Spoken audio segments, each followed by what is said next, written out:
right, class.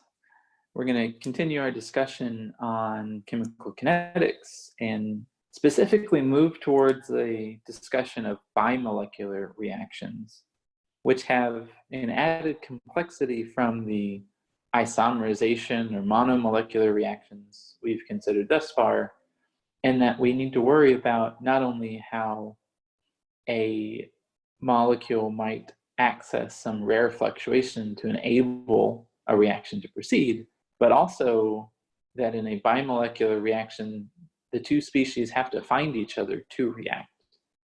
We've kind of glossed over that fact in our initial discussion of H plus H2, and I want to first remind you of that discussion because it's simple enough,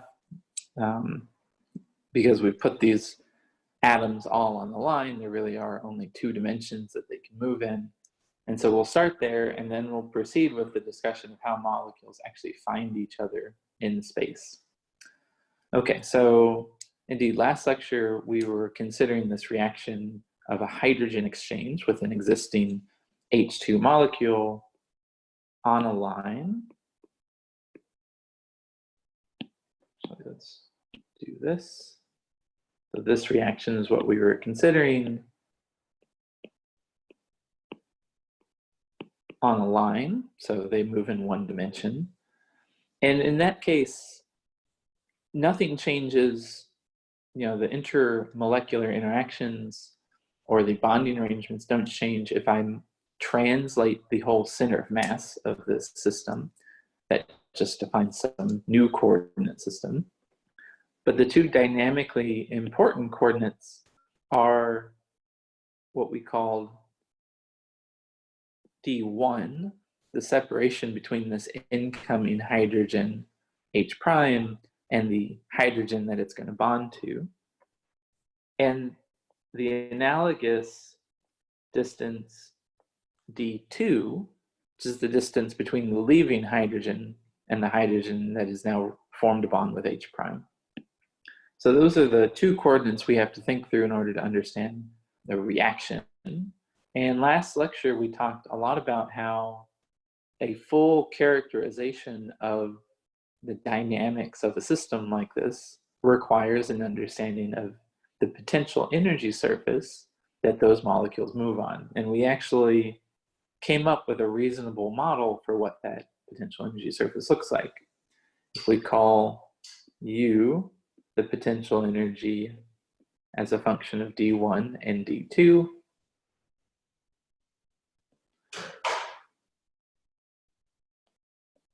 we can sketch that back out.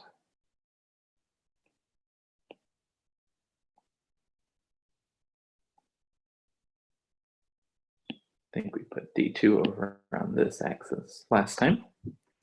All right, so we remind ourselves that at very large D1 or D2, we expect that the potential is just some simple harmonic potential manifesting the rise in the potential energy for lengthening the H2 bond. So we have some minimum and some harmonic oscillator at very large D1, say for where H prime is very far away from the existing H2 molecule. Analogously, this is true at very large D2. The newly formed hydrogen gas molecule will change its potential by lengthening its bond distance or decreasing its bond distance away from its typical value, what we call last time D bar. And as I begin to decrease one of those distances, say D1 or D2, as I start to bring in that new molecule or that new atom, well, initially the potential we expect to be insensitive to that distance, but when it gets close enough, we expect the potential energy to increase, reflecting the fact that that center hydrogen is going to not be very happy because it's going to have lengthened bond distances forming a kind of strained configuration where it's not quite bonded to either, but it's transitioning between the two.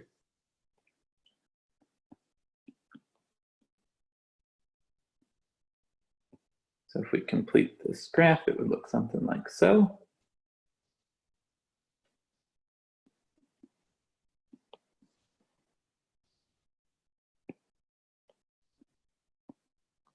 Here we are, for example. And we noted that a typical trajectory might come in at large D1, increase in potential energy if it has enough kinetic energy to come up that barrier. And specifically, if it had delta U dagger amount of energy, that would be the amount that it has to increase to actually make it over that potential well, then that molecule will actually be able to react. So our potential energy surface has a saddle point, which represents that transition state, the rare high energy configuration that the system has to access in order to undergo this reaction. So this kind of three-dimensional representation of that potential energy surface was one way to represent that surface. Drawing dynamics on the surface is not so easy, so we introduced another representation, so-called contour plot, whereby we imagine taking segments of constant potential, say that level of constant potential, or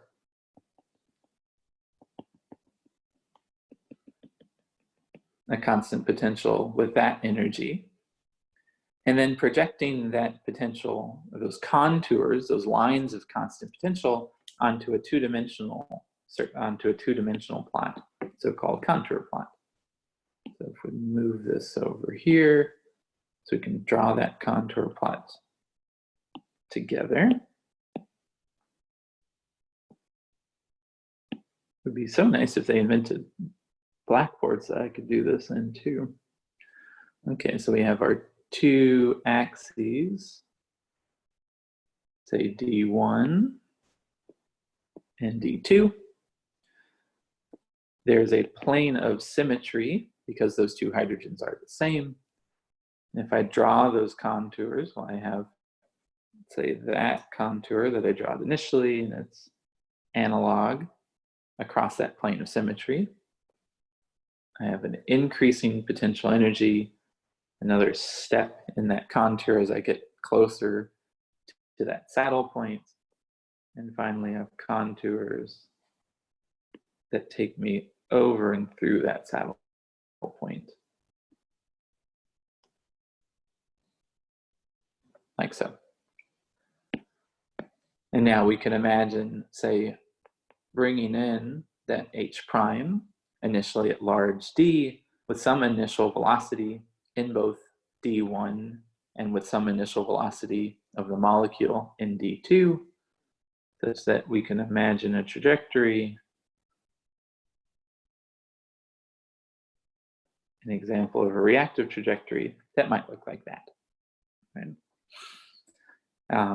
And so last lecture, I noted that I uploaded a little Mathematica notebook that you can play around with in order to get some, I think, more intuition as to how, say, the initial velocity in those two directions, which determines the initial amount of initial kinetic energy the system is coming in with, how that can lead to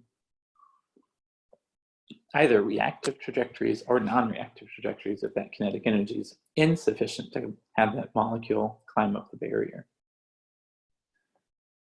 Now, something we thought through at the end of last lecture was that dynamics on this two-dimensional surface is complicated. To describe the dynamics really requires both an understanding of D1 and D2. So then how could we possibly construct a reaction coordinate that we could use within our transition state theory to estimate the rate of this process. And I gave an example of how one might go about doing that by envisioning, for example, on this contour plot, on this potential energy surface, that I'll redraw. What might be the average trajectory of a reactive molecule? If I come in on average, I will take some minimum energy path between the reactants and products. If I then imagine a new coordinate system whereby I interpolate along that average trajectory, which then takes angular cuts along that average trajectory, I could define that as different values of some reaction coordinate. Say that first one is psi 1. This is some psi 1, 2, 3, 4, 5, 6. This cut here then would mark the transition state. It locates that saddle point in that two-dimensional surface, locating the saddle point, the highest energy fluctuation that is required for the minimum energy path. And so if I constructed the analogous reversible work required to manipulate that reaction coordinate, well, at large distances, at large values of the reaction coordinate, that work is flat. And as I approach the transition state, it'll have a peak. And so it's that value of the reversible work we would need to include in order to compute or estimate the rate of this event through transition state theory. And we noted that because we had to take these angular cuts along this two-dimensional surface, that this barrier height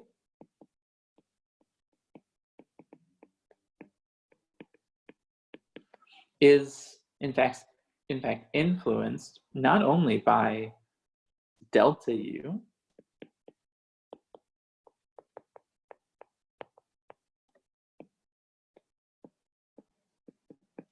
not only by the potential energy that I have to overcome in order to have that transition state be accessed, but because I have to construct this coordinate system that takes angular cuts in D1 and D2, I am having to integrate over those orthogonal directions. I have to sum over in computing the partition function constrained at a given value of the reaction coordinate. And thus, fluctuations around, say, that minima or around the line of constant value of the reaction coordinate are going to influence that reversible work. So we have to include both how the energy changes along that reaction coordinate, as well as the multiplicity, the number of states, and how they change as I go through that reaction coordinate. And you can imagine that by clean this image up again, that at large values of D1, say, I have some harmonic fluctuations about the minima. There are many states there consistent with a fixed value of D1. Similarly, there are many states here consistent with the fixed value of that reaction coordinate. Exactly at the saddle point, there are much fewer states. The potential rises much more rapidly there. And so not only is the potential energy likely larger at that saddle point, but the multiplicity is probably lower. Thus the total free energy, the sum of the energy and minus t times the entropy, or log of the multiplicity, is also smaller, leading to an even larger barrier than we would have expected just from potential energy considerations alone. So again, that is to say that the barrier height is going to be influenced both by the change in the potential energy and fluctuations orthogonal to that reaction coordinate. Okay, so that's kind of where we've been.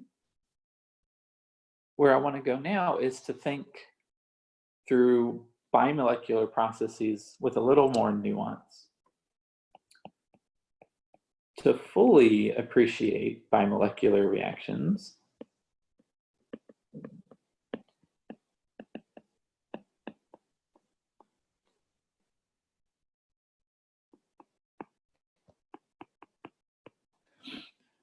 we have to address how molecules actually find each other in space to react.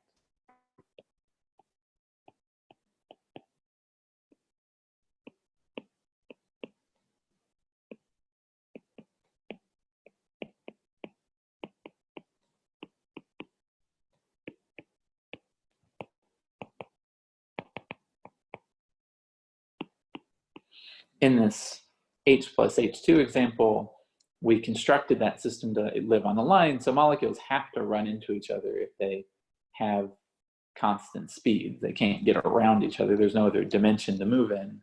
We know that real reactions occur in 3 dimensions, so this question of how molecules find each other is relevant. So how do molecules get around?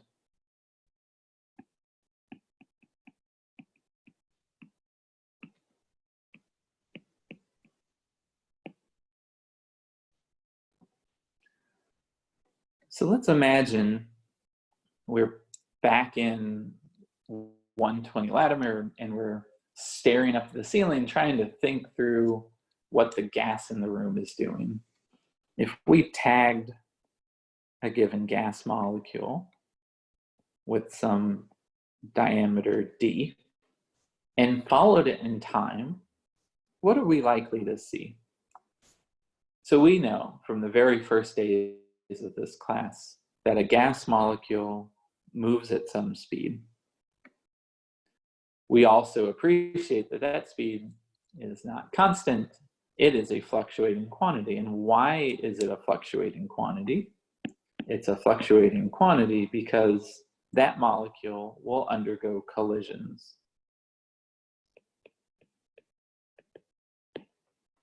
Namely, another gas molecule coming in with its own speed can collide with that first molecule we're imagining, causing the two, like billiard balls, to bounce off of each other and then go in different directions. So that is to say that molecules in the gas phase, for example, move through 2 different sorts of processes. They move ballistically over some time with some constant speed, and then undergo collisions. And so we would say that between collisions, motion is ballistic.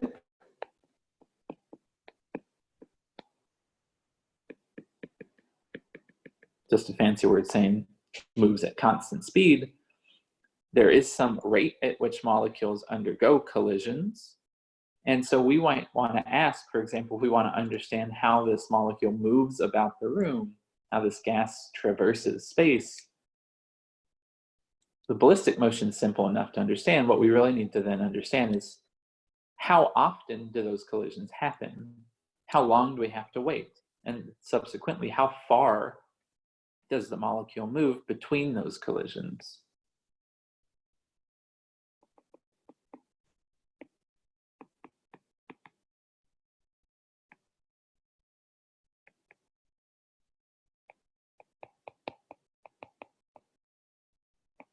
Let's call the length of time we have to wait between collisions T col, and the distance, the molecule moves in between those collisions, L free, which is the, whoops.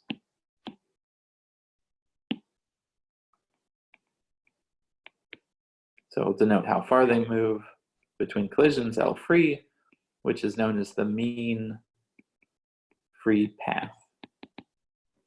That is to say that a molecule initially coming in here with some speed, say v tip,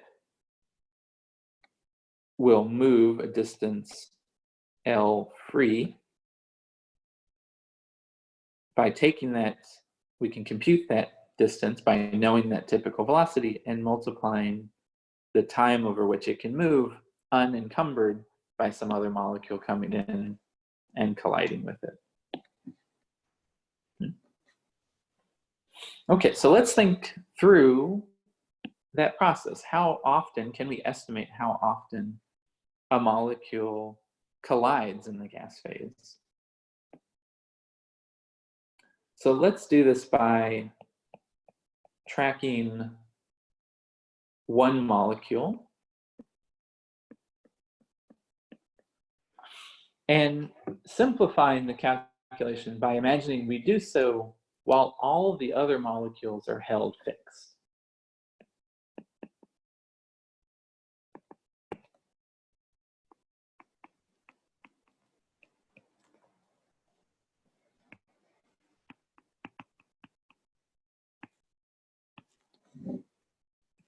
Over some short time at least, delta t. Okay, so we've got our tagged gas molecule. It's moving at some velocity v. Now, as it moves through that space, it traces out a cylinder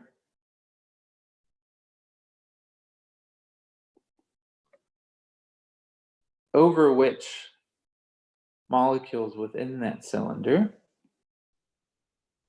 will experience a collision. That is to say that gas molecule has a diameter d, which we defined a second ago. The diameter of the cylinder over which a molecule whose center is within that cylinder will undergo a collision is then 2d. So if you thought about, say, putting a molecule here with the same diameter, ooh, that's pretty ugly. If its center of mass lies within that cylinder, then as this molecule, our tag molecule, comes in, it's going to collide with it. Similarly, so that's an example of one that will collide.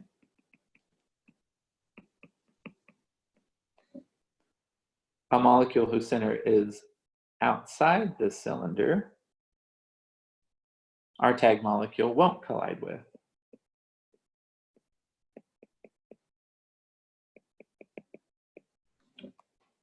So the cylinder represents a volume element that fills the space that this tagged gas molecule interacts with. So because its physical size is d, it will interact with anything in that cylinder whose diameter is 2d, and the length of this cylinder, well, we're thinking about all those molecules being held fixed over a time delta t. So the length is then v times that delta t. That's how much motion, how much space the molecule, our tag molecule, will trace out in that time scale delta t. Now, let n cylinder be the number of molecules whose centers are in that cylinder.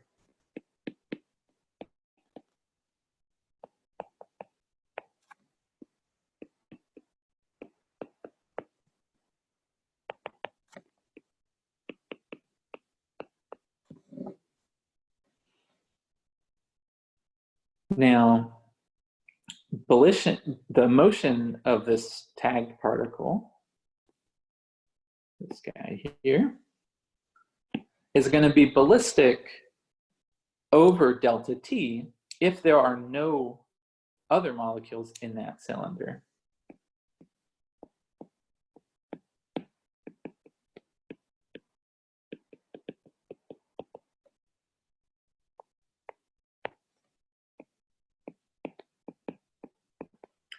So if in sil is 0, there's nothing that our tag molecule will bounce off of in that timescale delta T. On average, however, there will be molecules in that cylinder. And that number is a calculation you have effectively done over and over again in this class. It will be whatever the bulk density of that gas is times the volume of the cylinder.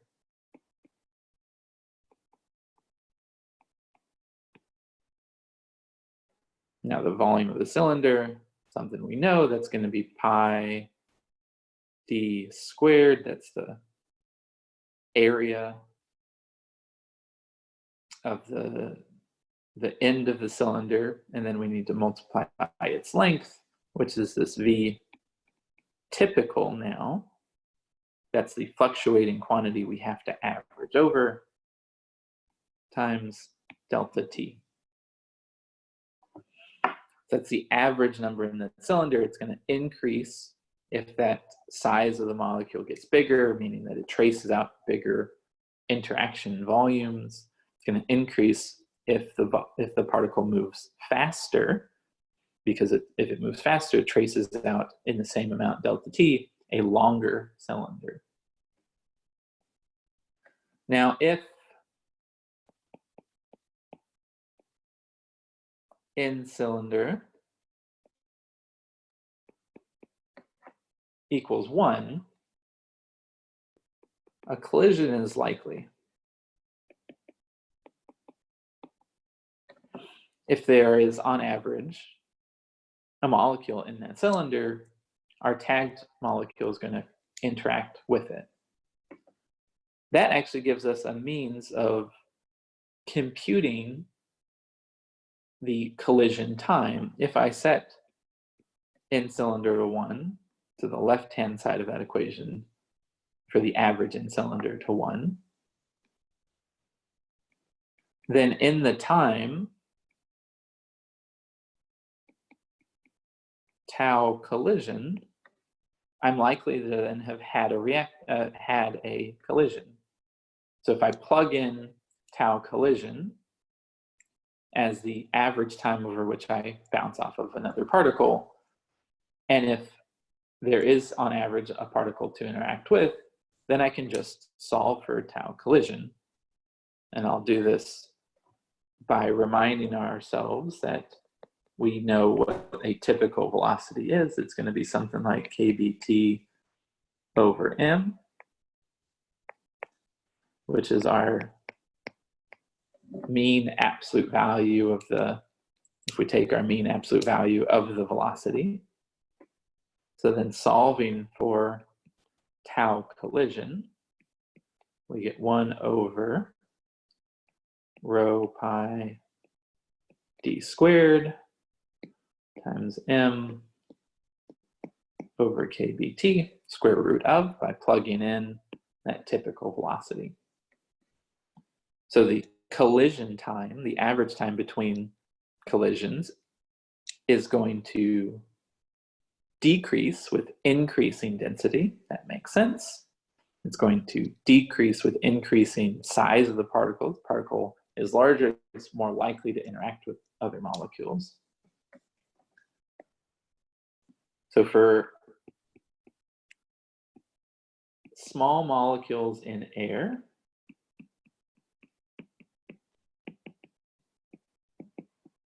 say like O2 or N2, that collision time we could plug in numbers for, and we would get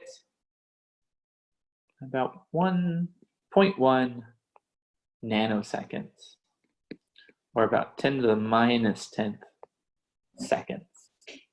That's the time over which your favorite gas molecule in the room moves around ballistically before colliding into another molecule.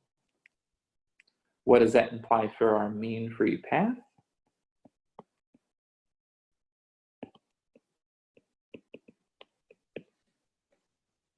So we define that mean free path as the typical velocity times this collision time.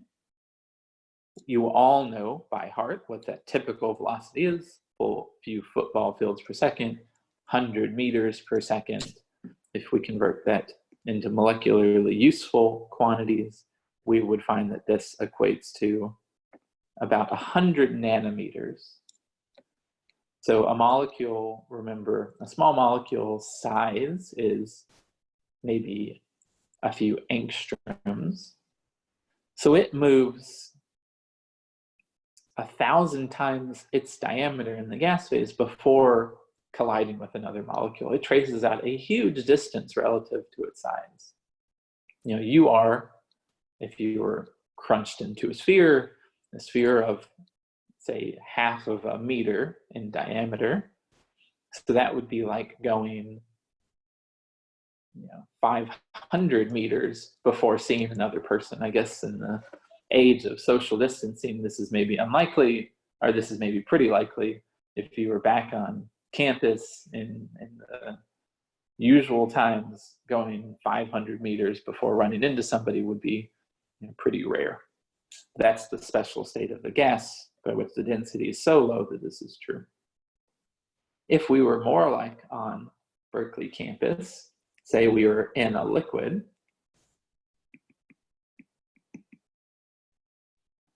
a mean free path, well, I can't go very far before I run into something. The densities of molecules are so high that I immediately run into another molecule. And that mean free path then is typically less than the diameter. So in the liquid phase, unlike in the gas phase, ballistic motion is almost irrelevant.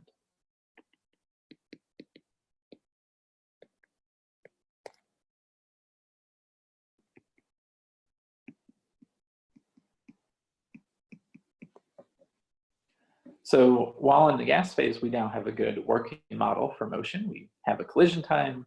If we know the typical velocity, so we could estimate how far a molecule goes in some given amount of time. In a liquid, however, we have to contend with the fact that molecules are constantly undergoing collisions. So we now need an additional part of this model that says what happens after that collision process.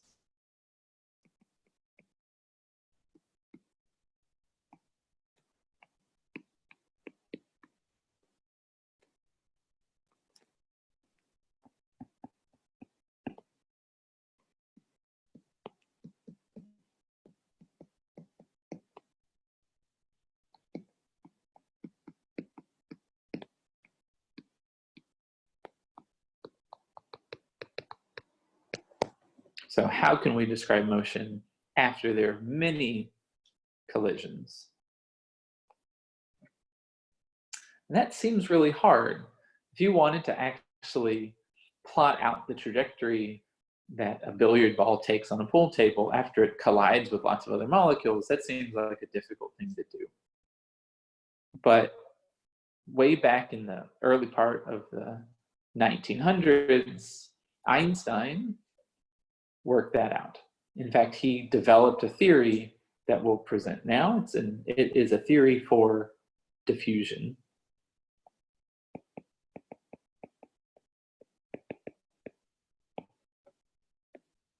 The basic idea behind our understanding of diffusion is that after a few collisions,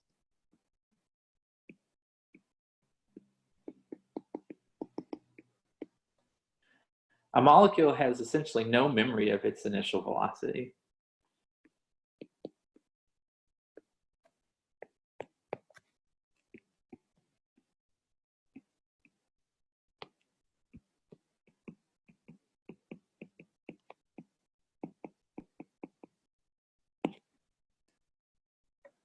And so at long times, after many collisions, we can imagine motion as being treated as a series of random displacements.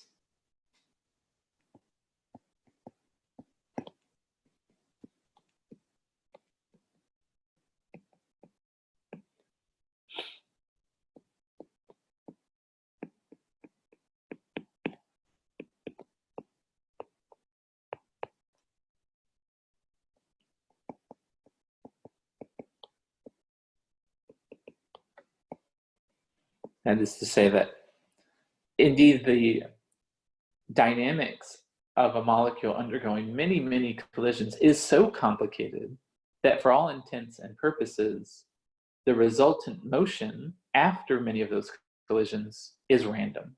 A molecule is equally likely to go in any direction. And so it's just the statistics of that motion we have to worry about. The analogy here is to the proverbial drunken sailor.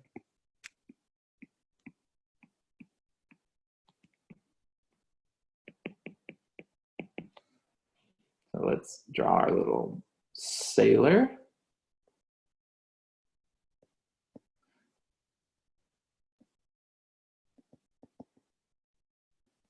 There you go. He's got his refreshment of choice. He's moving around on a line in time and undergoes a random walk. He doesn't have any definite direction. He takes steps forwards and backwards with equal likelihood.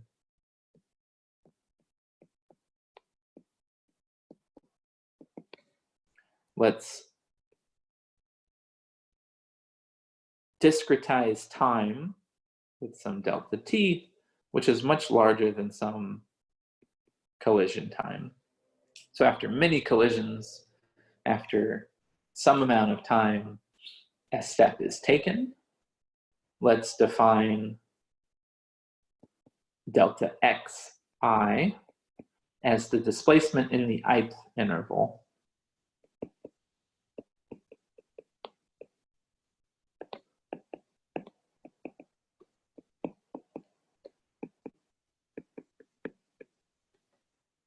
Now, by symmetry, we're going to assert that on average, that displacement is 0. Our drunken sailor takes steps forward and backward with equal likelihood. Our molecule in a liquid will move to the right and to the left with equal likelihood. Really, this is just a statement of symmetry. We are going to make an additional assumption, which is that for I not equaling j, the average of the displacement at I and the displacement of j is uncorrelated. That is to say that every step is taken independently from the other step. And thus, averaging those displacements separately just returns 0 because the average displacement is 0. So the displacements are uncorrelated random variables. The step at time, at the ith segment of time, is independent of the step at the jth segment of time. Of course, for I is equal to j, those displacements have to be correlated. And returns just delta xi squared. And that, we imagine, is some finite number. Okay. So now the total displacement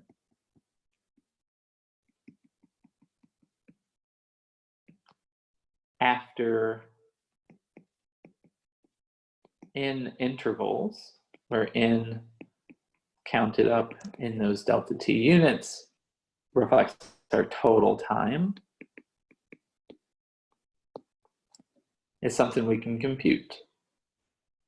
Delta capital X of t is then just going to be a sum over the little displacements from I is equal to 1 to I is equal to n. So this is a capital X there. That's the total displacement after n steps. So again, by symmetry, the average delta capital X is 0. So to discuss the typical total displacement, we have to compute delta capital X quantity squared and average.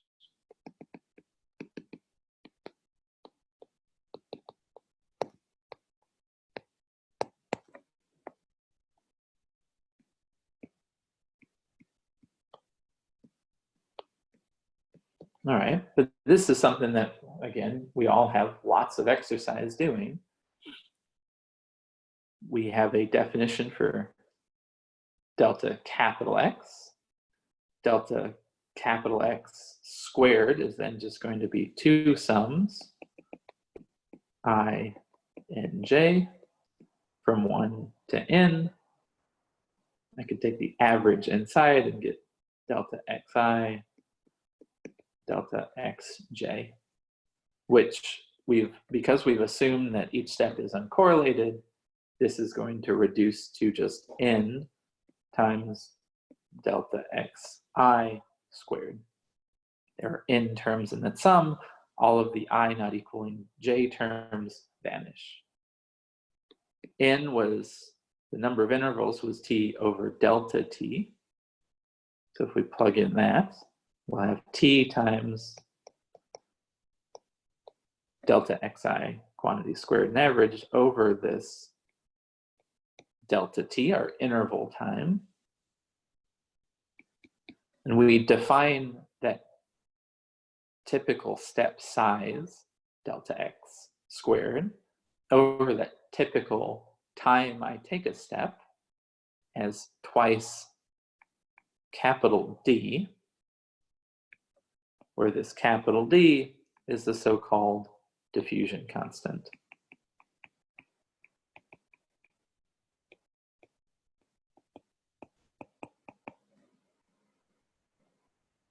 It is the mean squared displacement of one step over, on average, over the time it takes to make a step.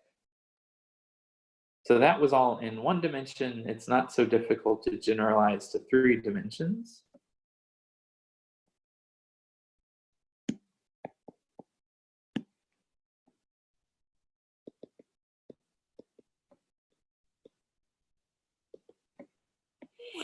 So now we have some delta r vector in time, which is going to be the displacement at time t in position r relative to its time 0 position. If I square and average that quantity, let's actually take its absolute value and square, take its magnitude. Well, if I assume that I step in each of the 3 Cartesian coordinates in an uncorrelated way, that will just be delta x squared plus some delta y squared plus some delta z squared. So I'll have what I had in 3 dimension, in 1 dimension, just 3 times if the x, y, and z's all act the same. So if delta x quantity squared is given by 2 dt in 3 dimensions, I'll just have 3 times that, or 6 times this diffusion constant times time.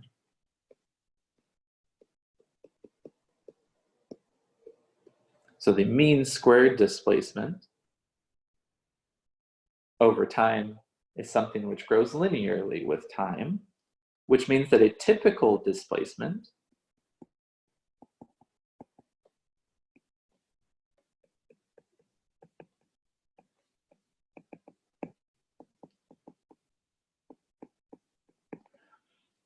grows like the square root of time, which is really slow. So I have to wait square root of time length to move some typical displacement because of these random uncorrelated steps that I'm taking originally. So it's worth writing out what are some characteristic sizes of the diffusion constant.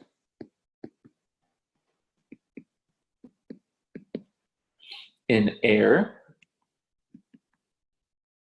we have d is approximately given by that mean free path squared. That's the typical length of my step. The time over which I make that step is tau collision, and then it's defined as being divided by a factor of 2, which is for air given by about 0.2 centimeters squared per second. Which means if I wanted to compute the time to travel a given distance, say 1 centimeter, that time would be 1 centimeter squared divided by 6d, just inverting this relationship here. That would be 1 second. So if I want to tag a gas molecule and ask how long does it have to take to move 1 centimeter in air, it takes a second, even though it's moving at 100 meters per second. So its ballistic speed is very high, but the time it takes to move some long distance requires having many, many collisions, randomizing the direction of that motion. This has tremendous consequences as we start increasing the distance that we want to see that motion over. So imagine now asking for moving 1 meter. Again, if you put that into the same expression, you now get 3 hours. 100 meters.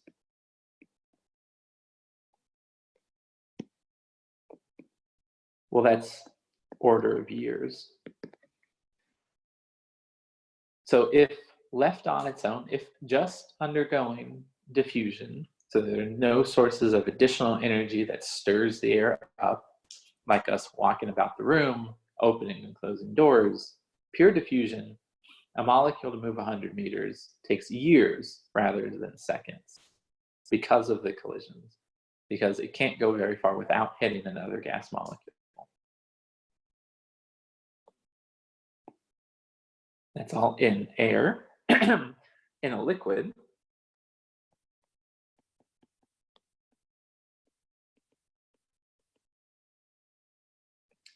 d is smaller by about 5 orders of magnitude.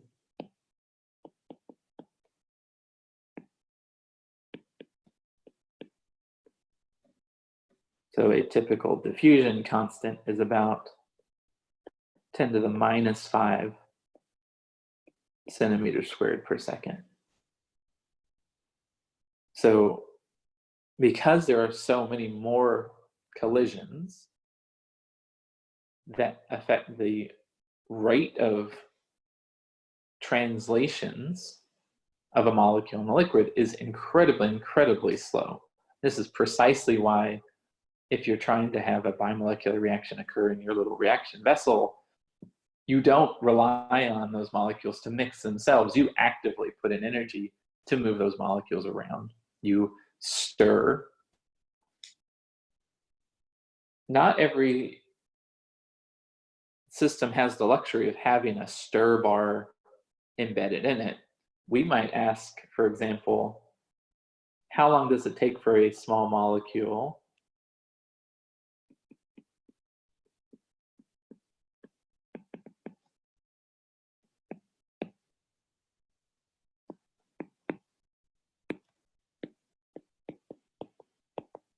to travel across the cell?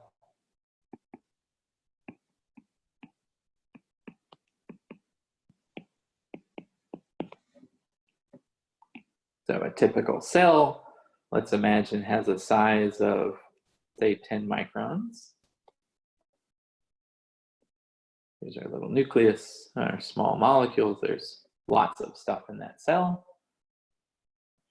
If we imagine that the liquid diffusion constant is a reasonable estimate for diffusion in the cell, 10 micrometers is the same thing as 10 to the minus 3 centimeters. That length gets squared, divided by 6, the diffusion constant, call that 10 to the minus 5 centimeters squared per second. To move across the cell, which we think of as a very small object, and we also know that molecules move quickly, takes, because of diffusion, about 10 milliseconds, or 0.01 seconds. Okay, so we started this discussion with an eye to understanding how molecules find each other so that we can understand how molecules react under bimolecular processes.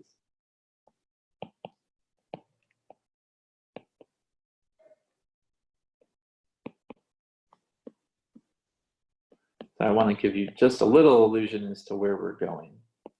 So a bimolecular process generically could be written as A plus B goes to C. If I was going to sketch this out, I could have lots of A's, some B's, some already formed C's.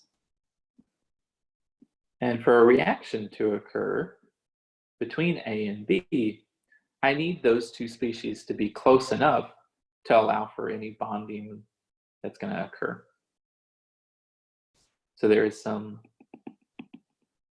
distance that those molecules have to find themselves within for a reaction to take place. Let's call that distance R. So a reaction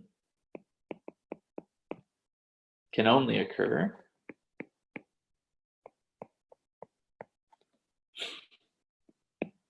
if A and B are close, say within some distance R. Molecules have to find each other to react. So this reaction volume, therefore, 4 pi over 3 R cubed is the volume over which a B molecule has to find itself within, given an A molecule at the origin, for that reaction to proceed. Let K naught be the reaction probability per time, given that A and B are close.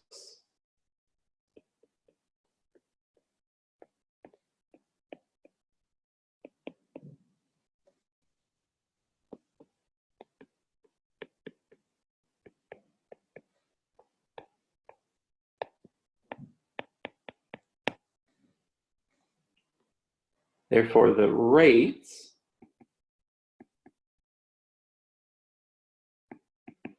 of the formation of C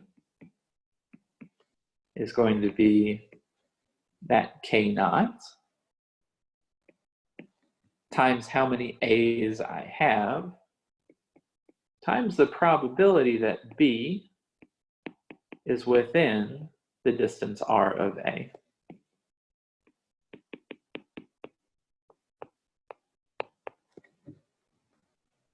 we're going to define that as K naught, rho A, and now some P subscript B. That's the probability that B is within the distance R of A such that that reaction can proceed.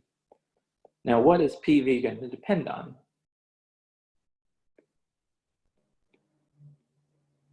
It depends on the timescales of both reaction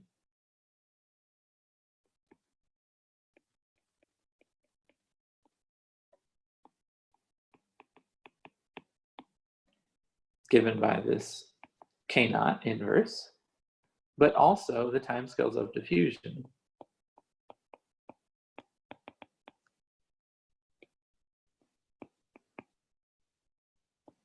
Which depends on that diffusion constant and how big a reaction volume or how far that molecule has to go on average to meet an A molecule. What we'll show next time is that in different limits, say when diffusion is very fast relative to reaction,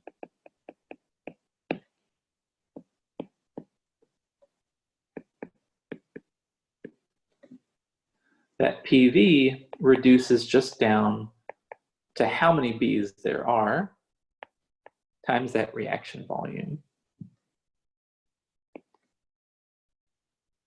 That gives you something that looks a lot like your typical second order kinetic process.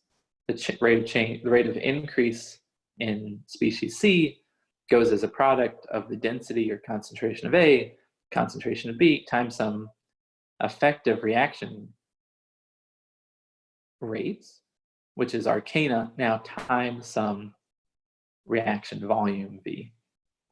In the opposite limit, however,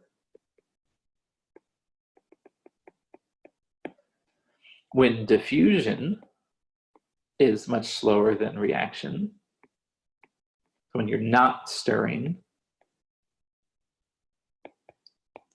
what will PV be? We'll have to worry about actually solving for the time scales, the time it takes for those molecules to meet each other, given both of them are actually moving around. And so that's what we'll do next lecture. All right, thank you all.